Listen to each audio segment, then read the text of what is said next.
My name is Donita Watson. I am a recovering addict. So I was in active addiction for 22 years of my life. My mom was an addict, my dad was an alcoholic, my brother was in and out of prison, my uncles were in and out of prison, that's just what life was to us. Before I ever worked with a recovery-friendly workplace, I pretty much thought my career of any sort was done. I have 6 felonies. Well, let's be real, employers don't like to hire people with such severe charges. So I learned about Recovery Friendly Workplace through our Addiction Recovery Center here at CMH. Recovery Friendly Workplace Initiative, which is being able to have the opportunity to support, partner alongside with, and hire and employ individuals that are in substance use recovery. Sarah was like, hey, I have a job for you if you want it. So then I was already hired, I just had to follow the process once I was released. I was working here, I think it was 7 days after my release. Started off as a cook, and I've worked my way up to the patient engagement manager, which is over dietary. I help with the patients. We also kind of knew about this sector of workers that really was not being tapped, and that's those individuals that are either in recovery or they've experienced incarceration. We saw some skills and we saw some talent. We saw some qualifications that met what we needed. And so it was just kind of a no-brainer to partner with them with a recovery-friendly workplace. That gave it sort of the rocket fuel of the reason behind what we're doing. This is the best paying job I've ever had.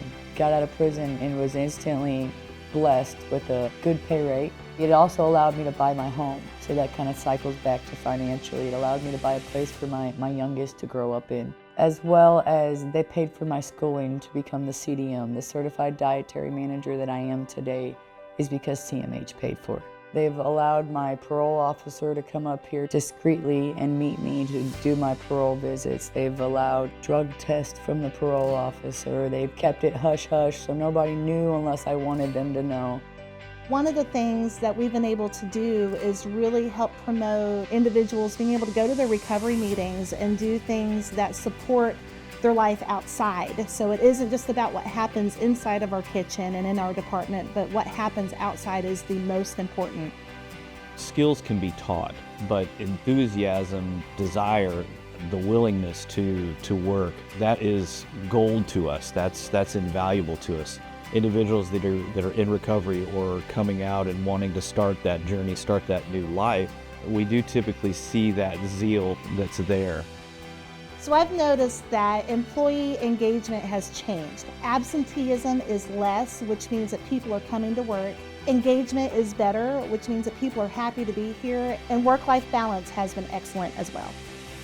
I went from a broken, trying to get clean drug addict to a mother of 2 girls that bought her house this last year and has built a career to be able to provide for them. When I finally accepted that I was the problem and that I had to find somebody outside myself and it had to be God, is when I found my freedom. He sent me a Bible. It was like a scripture verse. It was out of one of them daily readers. And he says, hey, we're going on a journey and you're not gonna like it. It's gonna be a long road, but I'm gonna be with you every step. I didn't believe I was anything better than what charges laid on that paper or what drugs I've done to myself. I believed I was that person. The Second Chance employer helped remove limitations that I put on myself. So it removed that thought process, and that thought process, by correcting that alone, created so much freedom for me to continue on and actually build something for myself.